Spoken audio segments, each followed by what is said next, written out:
आम आदमी पार्टी के राज्यसभा सांसदों के बीजेपी में चले जाने की घटना ने देश में बड़ा सियासी तूफान खड़ा कर दिया है, जिसकी धमक दूर तलक जाएगी। क्या पंजाब की जनता का जनादेश छीन लिया गया है?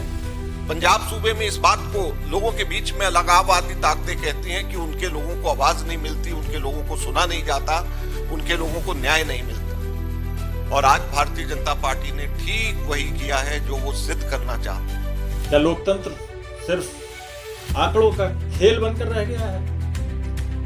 एक ऐसा सियासी तूफान इस घटनाक्रम से उठा है जिसने पूरे देश की राजनीति को हिला कर रख दिया है कि 6.6% जिसको वोट मिला है, उन्होंने राज्यसभा में बदमाशी से, जोर जबरदस्ती से 6.6% की जगह 85.7% अपनी नुमाइंदगी 7 में से 6 राज्यसभा के आज एमपी भारतीय जनता पार्टी के हैं। ये किस तरीके से आज वो जवाब देंगे, मैं उनसे ही पूछना चाहता हूं। सबसे पहले भारतीय जनता पार्टी से पूछना चाहता हूं। लोकसभा और विधानसभाओं में दल बदल के तमाम मामले सामने आए हैं, हालांकि राज्यसभा में ऐसे मामले सीमित ही रहे हैं।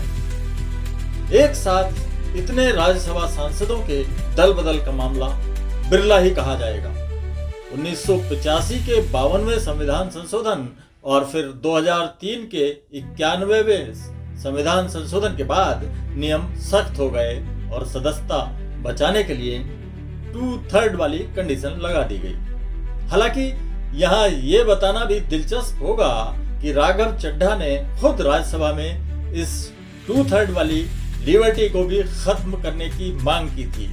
ये बात अलग है कि इसी लिबर्टी का फायदा उठाकर वे 6 और सांसदों को लेकर आम आदमी पार्टी से बीजेपी में कुलाच मार गए। कांग्रेस नेता अजय माकन ने प्रेस कॉन्फ्रेंस करके बताया कि आम आदमी पार्टी कैसे कर रही है सियासत की तिजारत। पूर्व केंद्रीय मंत्री अजय माकन ने बड़ा आरोप लगाया है। उन्होंने कहा है कि पंजाब का जनादेश खामोश कर दिया गया है। अजय माकन ने बताया कैसे बीजेपी और उसकी बी पार्टी ने मिलकर संविधान पर एक बड़ा और घातक हमला किया है। मैंने बहुत बार इस मंच से बार बार ये बोला है कि आम आदमी पार्टी बीजेपी की बी टीम है। मैंने हमेशा इस बात को बोला है कि आम आदमी पार्टी के नेता एंटी नेशनल है, यहां तक भी मैंने बोला और बार बार बोला है। और अब साथ साथ में ये भी कहना चाहता हूं कि इनको नाम आम आदमी पार्टी से अपना बदल करके अरबपतियों की पार्टी कर लेना चाहिए। अजय माकन ने कहा है कि राज्यसभा को काउंसिल ऑफ स्टेट्स कहा जाता है, जहां राज्यों की जनता के प्रतिनिधि उनके वोट के अनुपात में भेजे जाते हैं। लेकिन पंजाब में ये संतुलन पूरी तरह बिगाड़ दिया गया है। केवल राष्ट्रीय ही नहीं, अंतर्राष्ट्रीय नजरिए से भी पंजाब हमारा महत्वपूर्ण स्टेट है, सीमा से सटा सूबा है। पंजाब ने देश के लिए बड़ी कुर्बानियां दी हैं। ऐसे पंजाब की जनता की आवाज को दबाना लोकतंत्र के साथ इससे बड़ा मजाक हो नहीं सकता। अजय माकन ने कहा 2022 में पंजाब में बीजेपी का वोट शेयर सिर्फ 6.6% था।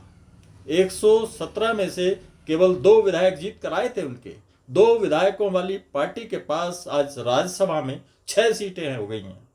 इसका मतलब समझिए, बीजेपी के पास पंजाब की 85.7% नुमाइंदगी आ गई है। 6.6% से 85.7%, क्या ये लोकतंत्र है या सियासी खेल? अजय माकन ने आरोप लगाया है कि सियासत का ऐसा खेल जो पंजाब की सुरक्षा को खतरा बन गया है। विदेशों में खालिस्तान समर्थक आवाजें फिर से सिर उठाने लगी हैं। ड्रोन से ड्रग तस्करी हो रही है। आरोप है कि इस राजनीतिक घटनाक्रम ने अलगाववादी प्रचार को नया हथियार दे दिया है। पंजाब की आवाज दबाई जा रही है। कांग्रेस नेता ने आम आदमी पार्टी को अरबपति पार्टी कहते हुए आप छोड़कर बीजेपी में गए सांसदों की औसत संपत्ति के बारे में बताया। उन्होंने कहा हर सांसद के पास करीब 818 करोड़ रुपए संपत्ति है। इसके समर्थन में उन्होंने सांसदों के द्वारा दिए गए हलफनामों का हवाला दिया।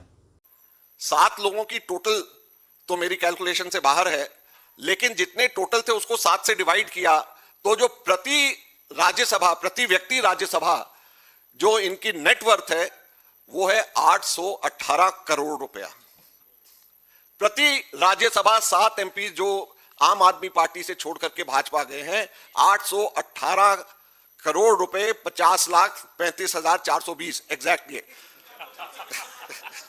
420 भी है लास्ट में। पार्टी के लिए काम करने वाले तमाम नेताओं को किनारे कर दिया गया और अरबपतियों को सीट दे दी गई। प्रशांत भूषण, योगेंद्र यादव, कुमार विश्वास जैसे घर बिठा दिए गए और विचारधारा को किनारे कर पैसे वालों को प्राथमिकता दी गई। माकन का दावा है कि मनमोहन सिंह और शीला दीक्षित जैसे नेताओं के सामने बीजेपी कमजोर थी, इसलिए आम आदमी पार्टी को आगे बढ़ाया गया।